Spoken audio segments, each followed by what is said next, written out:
कक्षा 9 से 12 एवं रीट में संस्कृत व्याकरण के सामान्य अध्ययन के लिए सम्यक संस्कृत क्लासेज चैनल को सब्सक्राइब करें, वीडियो को लाइक करें एवं शेयर करें। सम्यक संस्कृत क्लासेज में आपका स्वागत है। अब तक के पिछले वीडियो में हमने संधि के स्वर संधि और व्यंजन संधि के सभी भेदों को देखा है।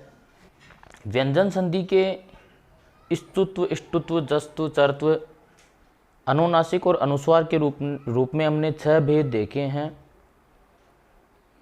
आज एक बार हम एक सारणी के द्वारा इन सभी 6 भेदों का एक सार देखने जा रहे हैं, व्यंजन संधि का सार।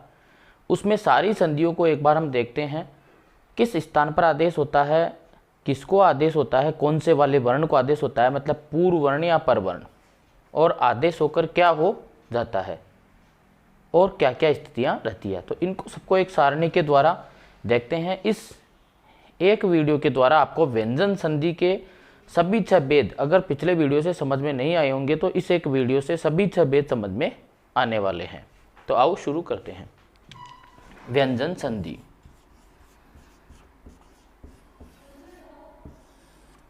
व्यंजन संधि तो व्यंजन संधि के कुछ भेद और है, लेकिन हम केवल अभी कक्षा 10वीं तक के स्तरीय सिलेबस में शामिल किया है, तो हम इन्हीं वीडियो को पढ़ने वाले हैं। तो व्यंजन संधि में हमने सबसे पहली संधि पढ़ी थी स्तुत्व। स्तुत्व संधि में किसको आदेश हुआ था? किसी भी वर्ण को, मतलब पर या पूर्व अथवा परवर्ण किसी को भी आदेश हुआ था। हमने देखा था कुछ उदाहरणों में उधर वाले वर्ण को आदेश हुआ था, मतलब आदेश जो होता है वो सड़क वाले से और त वर्ग को ही होता है। तो चाहे वो किस भी तरफ हो, तो पूर्व वर्ण अथवा परवर्ण किसी को भी आदेश होता है। कब होता है? जब पूर्व वर्ण स अथवा त वर्ग हो या फिर श अथवा च वर्ग में से कोई भी हो।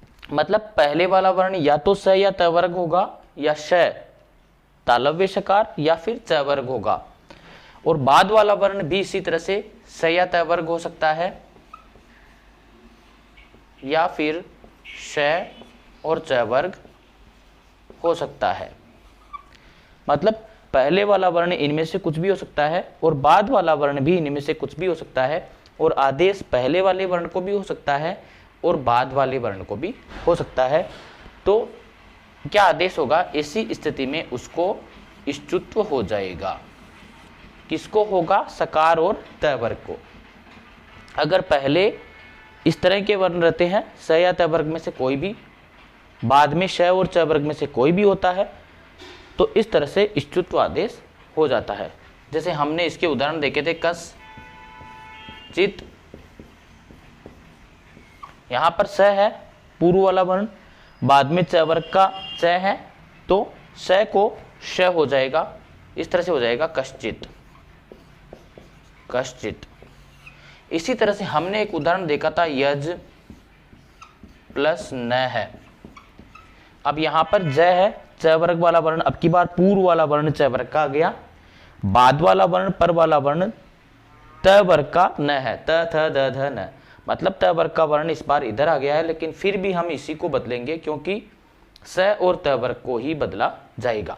तो न को हो जाएगा त थ द ध न, को त वर्ग को च वर्ग में बदलना है, तो त वर्ग का 5वां वर्ण है न, तो इसको च वर्ग का 5वां वर्ण हो जाएगा या। तो यहां हो जाएगा यज प्लस य प्लस ए, और इनको सबको मिलाकर हो जाता है यज्ञ।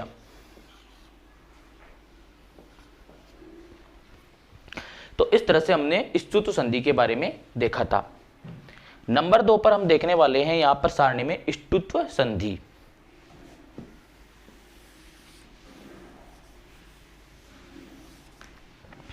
स्तुत्व संधि। स्तुत्व संधि भी स्तुत्व संधि के समान ही है, मतलब इसमें भी पूर्व या परव किसी भी वर्ण के स्थान पर आदेश हो सकता है। संधि का नाम है स्तुत्व। आदेश किसके स्थान पर होगा? पूर्व अथवा परवर्ण किसी भी वर्ण के स्थान पर आदेश होगा। जब पूर्व वाला वर्ण स अथवा त वर्ग हो, या फिर श, ये मूर्धन्य शकार है। देखो श के 3 प्रकार है उच्चारण स्थानों के आधार पर। ये मूर्धन्य शकार है, ये दंत्य शकार है और ये तालव्य शकार है। तो मूर्धन्य शकार है ये, या फिर ट वर्ग हो पूर्व वाला वर्ण, या फिर बाद में भी इनमें से कोई हो सकता है, स या त वर्ग या फिर श और ट वर्ग में से कोई भी। तो ऐसी स्थिति में क्या आदेश होगा, इष्टुत्व हो जाएगा। तो इस तरह से हमने इष्टुत्व संधि की सारणी को में बनाया है। संधि का नाम है इष्टुत्व। आदेश किसके स्थान पर होगा, पूर्व अथवा पर किसी भी तरफ आदेश हो सकता है। कब होगा, जब पहले वाला वर्ण स अथवा त वर्ग या फिर मूर्धन्य शकार और ट वर्ग में से कोई सा भी हो और बाद वाला वर्ण भी इन्हीं में से कोई हो, तो आदेश होता है इष्टुत्व। इसका हमने उदाहरण देखे थे, रामस टीकते,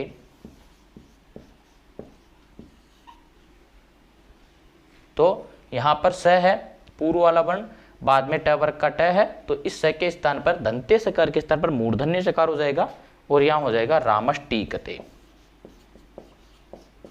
रामस टीकते। तो इस तरह से हमने इष्टुत्व संधि के बारे में पढ़ा था। अगर ये ट वर्ग इस तरफ होता और ये स या त वर्ग इस तरफ होता, तब इधर वाले वर्ण को आदेश हो जाता। अब नंबर 3 पर हम देखेंगे जस्तु संधि। आप इसको एक सारणी के द्वारा समझें, ये सारी संधियां एक सारणी के द्वारा बड़ी आसानी से समझ में आएगी। इस तरफ आप एक उदाहरण वाला कॉलम और बना सकते हैं। नंबर 3 पर हो जाएगा, संधि का नाम है जस्तु, और नंबर 4 पर आती है चर्तु। अभी उसको भी देखेंगे। तो जस्तु संधि और चर्तु संधि दोनों में, अब इन दोनों संधियों जैसे पहले और बाद वाले वर्ण को आदेश नहीं होगा, इन दोनों संधियों में केवल पूर्व वर्ण को ही आदेश होगा। मतलब इन दोनों संधियों में ही पूर्व अथवा पर वर्ण को आदेश होता है। बाकी अब जस्तु संधि में केवल पूर्व वर्ण को ही आदेश होगा। पूर्व वर्ण पर 2 कॉलम और बना सकते हैं। एक में लिख सकते हैं संधि, और इधर हो सकता है आदेश वाला वर्ण, आदेश वाला वर्ण।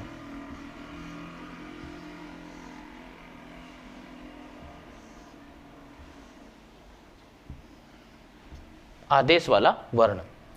तो अब यहां पर हो गया जस्तु संधि, इसमें पूर्व वाले वर्ण को आदेश होगा। कब होगा, जब किसी भी वर्ग का 1 2 3 4 स है, इन वर्णों के स्थान पर आदेश, मतलब पूर्व वाला वर्ण इनमें से कोई होगा। अब बाद वाला वर्ण क्या होगा, बाद वाला वर्ण होगा कोई सा भी स्वर हो सकता है, या फिर वर्ग का तीसरा, चौथा और पांचवा वर्ण। इसके अलावा है य, व, र और ल, इनमें से कोई होगा। पहले वाला वर्ण होगा वर्ग का पहला, दूसरा, तीसरा, चौथा वर्ण में से कोई भी हो सकता है, और स है में से कोई भी हो सकता है। और बाद वाले वर्णों में या तो स्वर हो सकता है, या वर्ग का तीसरा, चौथा, पांचवा वर्ण और है, य, व, र, ल होगा। ऐसी स्थिति में इनको जसत्व हो जाएगा। मतलब जो इधर वाला वर्ण होगा, जो इधर वाला वर्ण होगा उसके वर्ग का तीसरा वर्ण इसमें आदेश होता है, और संधि का नाम है जस्तु संधि। ऐसा हमने देखा था जगदीश। इस संधि के ज्यादातर उदाहरणों में इस तरफ वर्ग का पहला वर्ण रहता है या दूसरा वर्ण रहता है और सामने स्वर होते हैं। अधिकांश उदाहरणों में जगदीश, वागीश, दिगंबर आदि इसी के उदाहरण है। अब इसके बाद आती संधि होती, संधि का नाम होता है चर्तु संधि। चर्तु संधि में भी पूर्व वाले वर्ण को ही आदेश होगा, पूर्व वाले वर्ण को ही आदेश होगा। इस संधि में भी सेम पूर्व वाला वर्ण यही होगा जो ऊपर वाली संधि जस्तु संधि में है। यानी वर्ग का 1 2 3 4 5 वर्ग होते हैं वर्णमाला में। क वर्ग, च वर्ग, ट वर्ग, त वर्ग और प वर्ग। उनमें से पहले, दूसरे, तीसरे, चौथे वर्ण हो सकते हैं या फिर स और ह में से कोई भी हो सकता है। और सामने होगा वर्ग का पहला, दूसरा वर्ण और स है, श बस तीनों में से कोई भी हो सकता है। मतलब जस्तु संधि और चतुर्थ संधि दोनों में ही पूर्व वाले वर्ण यही होते हैं, लेकिन बाद वाले वर्ण जस्तु संधि में स्वर हो सकते हैं या वर्ग के तीसरे, चौथे, पांचवें वर्ण हो सकते हैं। और चतुर्थ संधि में वर्ग का पहला, दूसरा वर्ण हो सकता है, बाद वाला वर्ण और तीनों से में से कोई भी हो सकता है। ऐसी स्थिति में जो पूर्व वाला वर्ण होगा उसको उसी के वर्ग का पहला वर्ण कर दिया जाएगा। इसको संधि को कहते हैं चतुर्थ संधि। इसके उदाहरण है सत्कार, विपद जालम, इस तरह से इसके उदाहरण है। मतलब इसमें इधर वाला जो वर्ग है, वर्ण होता है, उसको उसी के वर्ग का पहला वर्ण कर दिया जाता है। यहाँ से आगे हम दो संधियों को और देखने वाले हैं। नंबर 5 पर हमने पढ़ी थी अनुनासिक संधि। अनुनासिक का मतलब पांचवा वर्ण। अनुनासिक संधि, इसमें भी पूर्व वाले वर्ण को ही आदेश होगा। और पूर्व वाला वर्ण कौन हो सकता है? वर्ग का पहला, दूसरा, तीसरा और चौथा वर्ण और स है में से कोई भी हो सकता है। और बाद वाला वर्ण कौन होगा? अनुनासिक वर्ण होगा, मतलब पांचवा वर्ण होगा। किसी भी वर्ग का हो सकता है ये पांचवा वर्ण। पांचवा वर्ण किसी भी वर्ग का पांचवा वर्ण मतलब अनुनासिक वर्ण हो सकता है।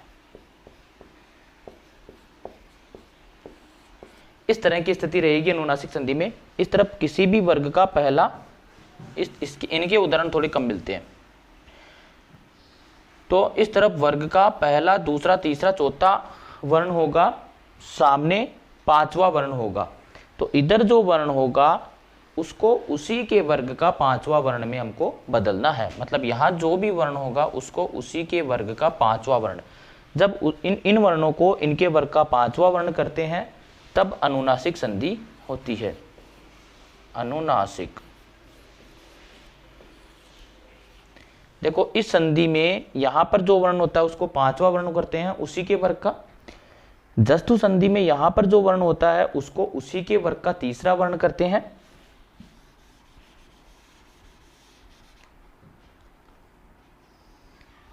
इस संधि में जो भी वर्ण यहां पर होता है उसको उसी के वर्ग का तीसरा वर्ण कर दिया जाता है जस्तु संधि में। उसके अलावा चतुर्थ संधि में भी यहाँ पर इस तरफ वर्ग के पहले, दूसरे, तीसरे, चौथे वर्ण ही होते हैं। इनके सामने वर्ग का पहला अथवा दूसरा वर्ण होता है। तो इस स्थिति में यहाँ पर जो वर्ण होता है उसको उसी के वर्ग का पहला वर्ण कर दिया जाता है। तो जब पहला वर्ण करते हैं तब चतुर्थ संधि, जब तीसरा वर्ण करते हैं तब जस्तु संधि, और जब पांचवें वर्ण करते हैं तब अनुनासिक संधि। पांचवा वर्ण कब करते हैं? जब इनके सामने अनुनासिक यानी पांचवा वर्ण हो, या तो अंग हो या ञ हो या न हो या म हो। इस तरह से जब पांचवें वर्ण होते हैं सामने वाले पर वाले वर्ण, तो इधर वाले वर्ण को इन्हीं के वर्ग का पांचवा वर्ण कर दिया जाता है। और अब आती है सबसे आखिरी जो हमने पढ़ी थी, अनुस्वार संधि।